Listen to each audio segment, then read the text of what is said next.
Hey guys, आज तो पतिदेव ने मेहरबानी कर दी, मार्केट जाके लाके दे दी। सुबह सुबह मुझे खट्टी इमली, तो खट्टी इमली खाकर आ गया था मुझे बहुत मजा। हे दोस्तों, गुड मॉर्निंग, कैसे हो आप सब। मालती राघव के ब्लॉग में आप सभी का बहुत बहुत स्वागत है। आज नहा धो के सुबह सुबह मैं कर रही थी क्रीम और पाउडर का प्रमोशन। तो ये सब मजाक था, ऐसा कुछ नहीं, मेरी इतनी औकात नहीं है। 10-5 रुपए की मैंने क्रीम ले ली थी ठेला से, उसी को मैं अपने 1 कुंटल के थोपड़े पर पोत रही थी। थोड़ी बहुत क्रीम से कुछ नहीं होता, 1 कुंटल क्रीम लो तब मेरे थोपड़े पे आती है। थोपड़ा इतना बड़ा है। उसके बाद मैंने ले ली लाल लाल बिंदी। बिंदी ले ली, अपने माथे पे लगा के बैठ गई मैं। और उसके बाद मैं सोच रही थी अब क्या लगाऊं क्या लगाऊं। तो बिंदिया को मैंने सजा लिया माथे पे। माथे पे सजाने के बाद गाइस मुझे मिल गए थे मेरी लाल पीली लिपस्टिक।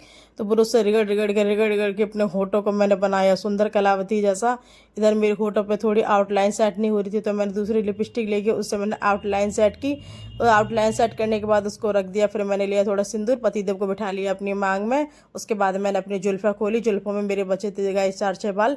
उनको भी मैं बाहर निकालने की कोशिश कर रही थी, क्या करूँ, गंजी तो हो ही गई हूँ। सोचा 2-4 बाल है, इनसे थोड़ी एक्शन मार लूँ। एक्शन मारने के बाद अपने क्रीम पाउडर को मैंने दबका के रख दिया, क्योंकि मेरे पति देव और बच्चे ना लगाए। क्योंकि भाई मेरे पास है नहीं, ठेले पे से लेके मैं काम चला रही हूँ। मजाक कर रही थी गाइस, ये भी मेरा मजाक था। क्रीम पाउडर मुझे अपनी बेटी की वजह से दबकाने पड़ते हैं। छोटी बेटी मेरी नहीं छोड़ती है, सारे क्रीम पाउडर को फैला फैला के रख देती है। उसके बाद पति देव मेरे जग गए। जगने के बाद करवट ले रही थी। यहाँ देखो बेटी कुंभकर्ण की तरह सो रही है, इसको ये नहीं कितना टाइम हो गया मैं उठ जाऊँ। इन सबको सोता हुआ छोड़ के मैं आ गई थी अपनी रसोई में। इधर देखा तो मेरा छोटा बेटा फूलना सा बैठा हुआ था कि मुझे कुछ नाश्ते पानी के लिए दो। मैंने कहा बेटा अभी नहीं बनाया, मैंने कुछ पूजा करने के बाद बनाऊँ। उसके बाद मैंने अपने बेटे को नमकीन बिस्किट दी। उसका मुंह टेढ़ा हो रहा था, मुझे गुस्सा दिखा रहा था। उसकी पता नहीं कितनी गुस्सा बढ़ी रहती है।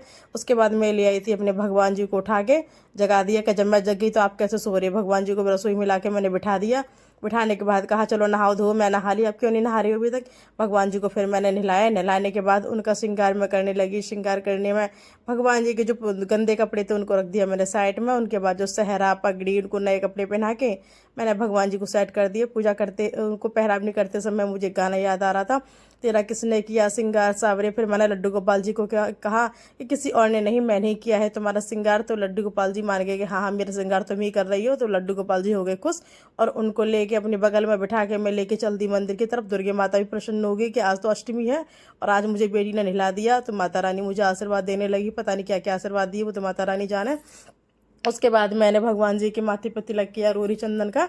तो सभी के जब माथे पे तिलक करने के बाद मैं अपनी पूजा की था आरती जो थी उसके दीपक जलाया। दीपक जलाने के बाद कपूर वपूर मैंने तैयार कर लिया। तो कपूर मैं जला ही रही थी भाई, पहली माचिस गई फिश, क्योंकि मैंने मारी थी थोड़ी बहुत एक्शन। एक्शन मुझ पर सूट नहीं कर रही थी, लेकिन फिर मैंने दोबारा एक्शन मारना शुरू किया। दूसरी बार में कपूर जल गया। तो जब कपूर जलने के बाद मैंने अपनी पूजा पाठ शुरू कर दी थी। भाई ऐसा आज सभी लोग अष्टमी पे व्रत रहते, लेकिन मेरा व्रत नहीं था। पिछली बार जब पहले नवरात्रि थी तो मेरी तबीयत हो गई थी थोड़ी ख़राब, मैंने पहला व्रत नहीं रखा था। उस वजह से मैंने लास्ट का व्रत भी नहीं रखा, क्योंकि जोड़े के व्रत रहे जाते हैं, या तो पूरी नवरात्रि हमें व्रत रहे या फिर पहला और आखिरी व्रत हम रहें। तो ये ऐसा मेरे नसीब में नहीं था। उसके बाद मैं अपनी पूजा पाठ की जो डोलची थी उसको लेके मंदिर गई। मंदिर पूजा करके आई तो यहाँ देखा पति देव अपनी बेटी को कंधे पीठ पर बिठा के झुला रहे। इधर मेरी बड़ी बेटी जग गई और सनीचर की तरफ पड़ी थी, उसका नहाने धोने का मन ही नहीं करता। मेरी बेटी ले आई थी भेलपूड़ी। भाई इनका लाना ना लाना सब एक जैसा ही, जितना खिलाती ना उससे डबल मुझ में जूते मारती थी ताने दे दे के। यहाँ बेटी खिला रही थी, उससे पहले ताने मार रही थी, मम्मी सारी भेलपूड़ी आप ही खा जाओगी। मैंने कहा क्यों लेके आई। फिर इधर मैं अपने बेटे को बुला रही थी, आ जाओ आ जाओ। वो पता नहीं क्यों 1 कुंटल का होके बैठ गया था।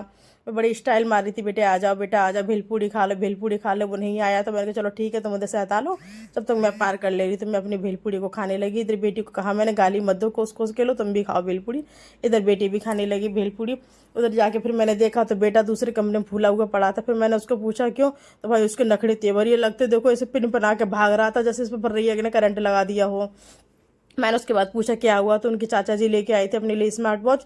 तो उसकी जिद थी कि मेरे लिए भी स्मार्ट वॉच ला के दो। मैंने कहा भैया तुम बच्ची हो, तुम स्मार्ट वॉच नहीं पहन पाओगे अभी। और इधर मेरे पति देव ले आए थे भर के टमाटर। तो मैंने कहा चलो आज तो मेरी खूब मजे आ गए। टमाटर मुझे सलाद में बहुत ज़्यादा पसंद है। इधर मैं सब्जियाँ लेके बैठ गई। सब्जियों में थी मेरी भिंडी टमाटर प्याज। तो इनको मिक्स करके आज हम बनाऊंगी भिंडी की भरवा भिंडी की सब्जी। और साथ में मैं लगा रही थी अपने ग्रीन टी के सुत्ते, 2 ग्रीन टी मैंने उसमें डाल रखी थी। ग्रीन टी को बार बार मैं गंगा जी में नहला रही थी। नहलाने के बाद उसको डिप कर करके मैं पिए जा रही थी। और भाई ग्रीन टी पीते पीते आ रहा था मुझे बहुत मजा। बॉडी एकदम लाइट वेट फील करती है, वैसा शरीर हुआ है मेरा हाथी सा।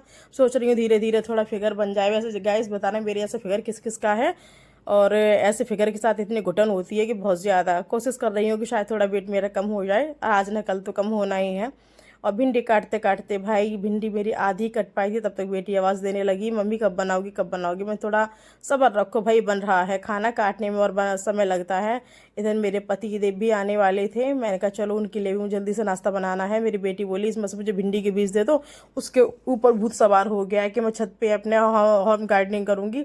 तो मैंने कहा गार्डनिंग ऐसे नहीं होती, गार्डनिंग के लिए बेटा प्लांट चाहिए अच्छे अच्छे, और उनकी दवा भी होती है, उसके बाद ये प्लांट होते, सारी सब्जी हम जब उगा सकते हैं। इधर पति देव आ गए थे मेरे, लहराते लहराते स्टाइल मारते हुए मेरे लिए मार्केट से इमली लेके। और ये देखिए भाई इनकी तो अदाएँ ही अलग है, ये देखो भाई क्या अंदाज़ है, पता नहीं इनको हर एक्टिंग करने आती है, कॉमेडी, लड़की की लड़का की सब तरह की। ये देखिए है एकदम नौटंकीबाज आदमी है। इतनी कॉमेडी करने के बाद इमली मेरे हाथ में नहीं थमाई, भिखमंगा सब मुझे हाथ मांगते हुए छोड़ दिया। उसके बाद बेटी मुझसे कह रही थी ये ले लो, मैंने ऐसे नहीं खाने देनी तो पूरी थैली दो हाथ में। बेटी ने थैली लेके मेरे हाथ में थमाई, और मुझे देख के भी थोपड़े पर मेरे बहुत अच्छी से स्माइल आई। अच्छी लगी ना लगी, लेकिन मुझे थोड़ी अच्छी लगी थी। और स्माइल मारते हुए मैंने इमली की थैली खोली, उसके बाद मैं चटकारा लिया। आय हाय बहुत अच्छा चटकारा लिया इमली का, इमली खाकर मज़ा ही आ गया। बस कमी थी इसके साथ काले नमक की, तो वो मैंने काला नमक बाद में लिया था, पहले एक इमली मैंने ऐसी ही खाई। और गाइस आप यकीन नहीं मानेंगे, इमली एकदम फ्रेश इमली थी, बहुत टेस्टी इमली थी। इधर मेरी बेटी ले आई थी जूस, तो वो जूस पीते हुए आ रही थी। वो मुझसे पहले ही, इमली खाने से पहले ही मेरी बेटी और मेरे पतिदेव सोफा पे भर के कटोरी इमली लेके बैठ गए थे। और पता नहीं ये लोगों को इमली कितनी पसंद है, मंगाई मैंने थी लेकिन चटका रही ये लोग ले रहे थे, कितनी मज़े से कटोरी भर के खा रहे हैं, पूरी गुठलियाँ फूक मार मार के थी। उसके बाद मैंने अपनी छोटी बेटी को इमली निकाल के दी, उससे पूछा बेटा कैसा है, तो बोल रही थी मम्मा बहुत अच्छा है बहुत अच्छा है, मुँह बनाती जा रही थी। मेरी बेटी खा रही थी, उसके बाद मेरे बेटा आ गया, वो भी इमली के ग्रुप में शामिल हो गया, सोफ़ा से खटिया पर ट्रांसफ़र हो गया। फिर मैंने किया अपना तेल गरम करने के बाद अपने कटी हुई सब्जियों को डाला कढ़ाई में, और पकाने के लिए मैंने रख दिया, उसमें सारे मसाले मैंने कर दिए ऐड। उधर मेरी सब्जी बन रही थी, और भाई सब्जियों को बनते बनते मैंने उनको छोड़ दिया थोड़ी देर पकने के लिए। बेटी लेके आई फिर से, मम्मी और इमली खा लो। भाई इमली के लिए कौन मना करता है, ये तो हम लेडीज़ों का, लड़कियों का, औरतों का, लुगाइयों का फेवरेट होता है। तो मैं खाने लगी, मैंने कहा पति थे बड़ी देर मसाले से खा रहे, चटकारा लगा लगा के उनके साथ। फिर मैंने भी मसाले से खा के देखा, तो भाई मज़ा आ गया, मसाला वाकई बहुत टेस्टी लग रहा था। इसलिए मैं कहती ये कटोरी इमली कैसे खा गई, इस मसाले की वजह से खा गए थे ये। उसके बाद मैंने बना दिया खाना। खाने के आज हम लोगों ने सभी ने खाना साथ में खाया था, ज़मीन पे लगाया हमने खाना, सॉरी गाइस आज सभी के लिए खाना मैंने ज़मीन पर ही लगाया एक साथ। पतिदेव बोल रहे थे आज खाना हम सब लोग एक ही साथ खाएंगे। तो गाइस आज का ब्लॉग इतना ही, अगर आप सभी को अच्छा लगा हो तो please like share and support करें। Okay thank you, bye bye.